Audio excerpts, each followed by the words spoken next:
Hey everyone, and welcome back to my channel. Today we are video 4 of my 7-part series about writing and National Novel Writing Month. And today, for kind of like the first time, I feel like we're actually getting into National Novel Writing stuff. So if you don't know what National Novel Writing Month is, or NaNoWriMo for short, or NaNoWriMo, I don't know. I say it how I say it, and that's just how it's gonna be. Basically, it's where a bunch of people from all over pledge to write 50,000 words or more in 30 days in the month of November.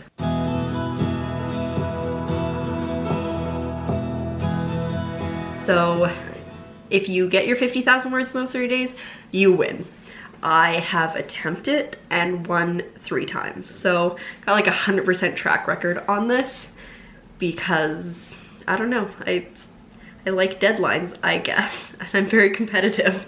There isn't really a tangible prize though. You'll get like a percentage off of writing programs if that's what you want, and you get like, you can print a certificate that says I won it, but it's really just whatever content you manage to get, you have typed up, whether it's good or bad. And of course there's the pride of a job well done, and well done by completing, not necessarily the writing. So why did I start doing NaNoWriMo? As I was preparing this, I was like, I don't think I've ever asked myself this question, but it just seemed like fun and it seemed like a challenge. And also it can help you either jumpstart an idea or get back into one and finish it that you've been working on for a while. So I think that's kind of what I liked about it. Like I said, I've done it 3 separate times. One is a kind of workable project. The first one that I did,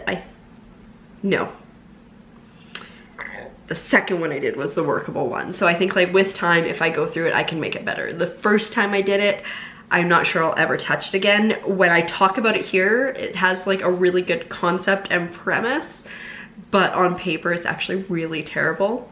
And the third time I did it, it was to talk about the history of like these stories that my brother would tell me when we were growing up, which I think is pretty cool. They were a very important part of my life, and so I'd love to share them with other people. I just am not sure if it will ever happen. But yeah, so like I've had a lot of fun with National Novel Writing Month and a lot of words. I think I'm lifetime somewhere around 170,000 words for National Novel Writing Month.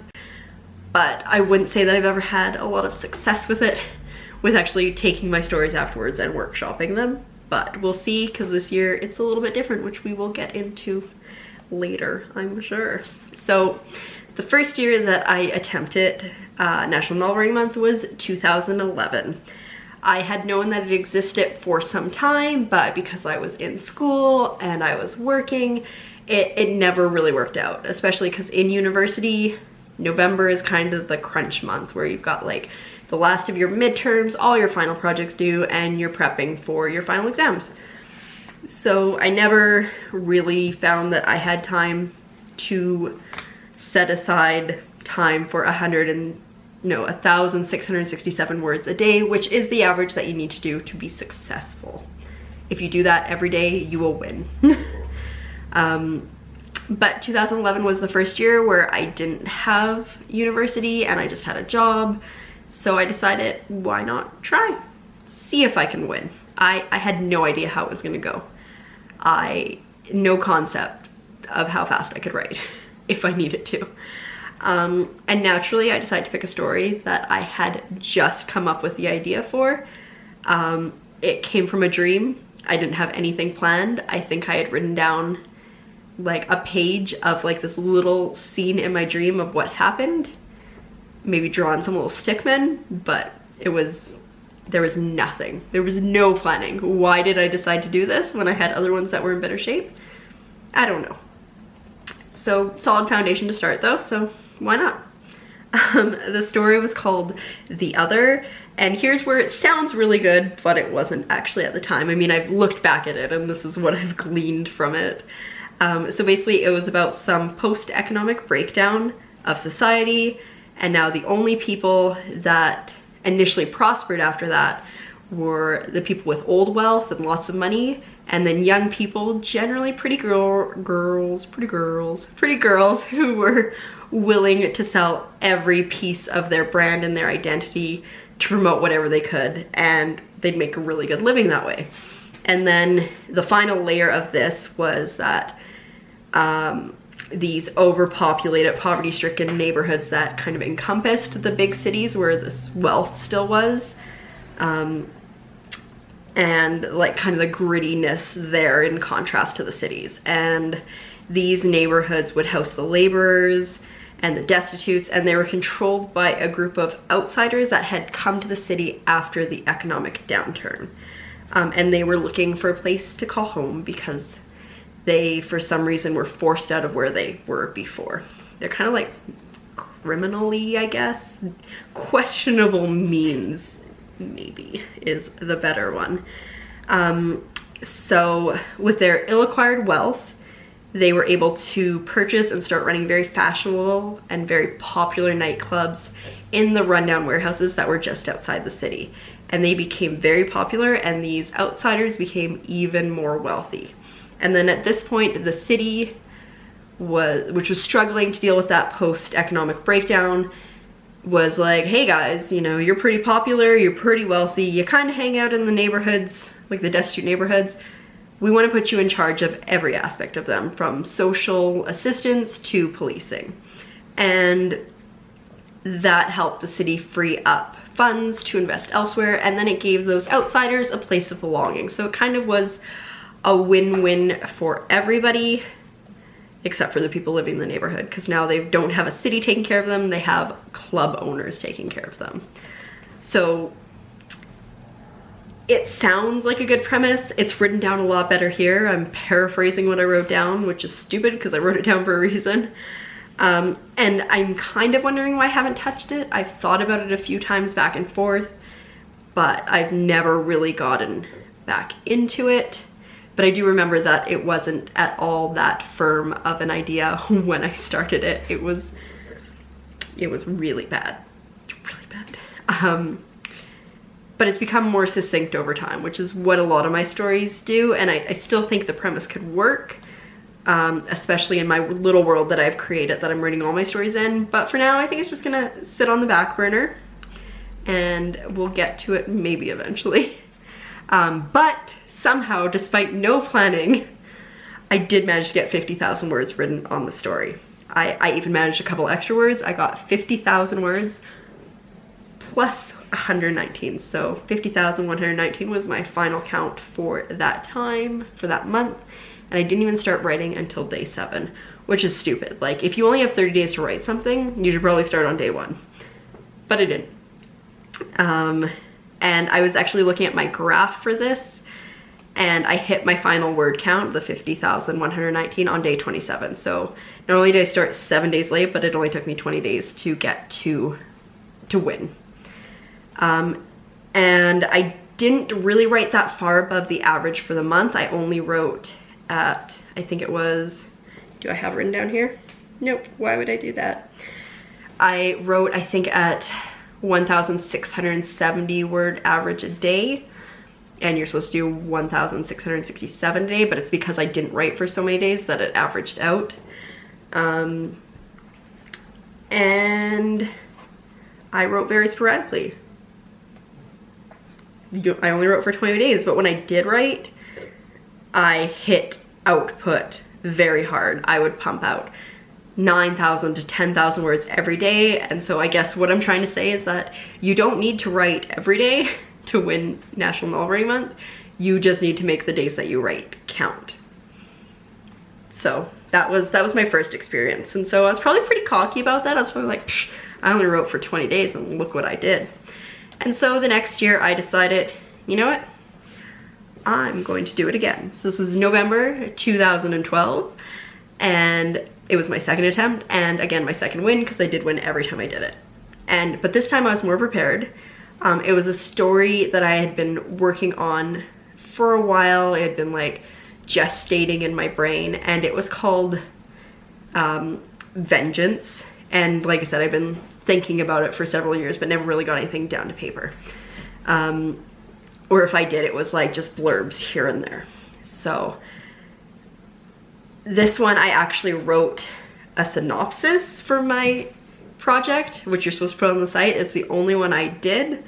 And I'll just read it because I did copy and paste it. And it's pretty basic. It doesn't really tell you anything about it, but it goes like this.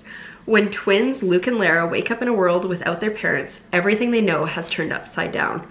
Hell-bent on seeking revenge on those responsible for their parents' death, Lara steps into a way of life that she is unsure of, dragging her brother along with her in hopes that they can come out on top.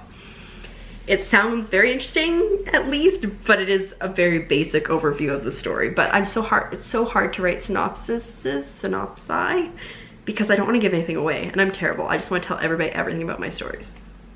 But so this time I was more prepared.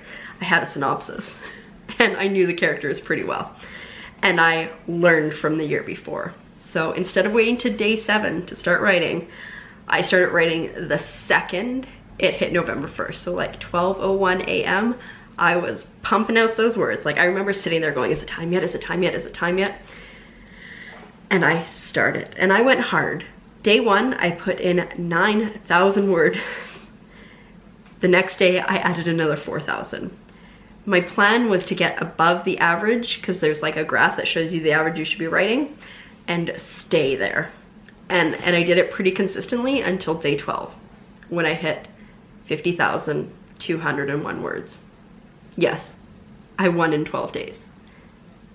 I didn't really learn from the year before. I just wrote faster. But I didn't plan on stopping there. That wasn't the idea. My idea was to get as much of the story down on paper. And so I kept writing. The next day, I wrote over 13,000 words.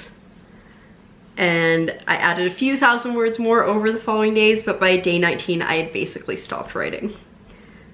And my grand total for the month was 67,603 words. So it's pretty good, especially considering I didn't write for the entire month. Imagine like how productive I could be if I put up these words on a consistent basis every day. Like 4,000 words a day. It's a lot of words. It's like 120,000 words. I can do math. So on the site, it says my average was 2,253 words a day. But again, I didn't write every day. So if you look at the average from the days where I actually wrote, it was closer to 4,000 words. Yeah, it's a little bit ridiculous. But this was probably my favorite year to write, partially because I was more prepared. It was the most prepared of the 3 times I did it. And also, it was the one I liked the most.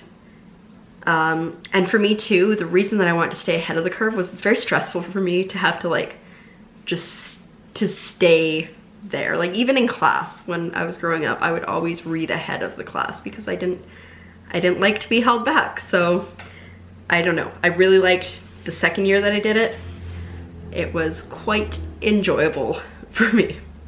And then I did it one more time because this year when I started, it's gonna be my 4th time, but I did do it one more time, which was in 2013. So most recent time, but still like 4 years ago. And the book that year was called A Brief History of Skyland. And it was based on this world that my brother created when we were little and the stories that he would tell me. And then we'd act out with our stuffed animals.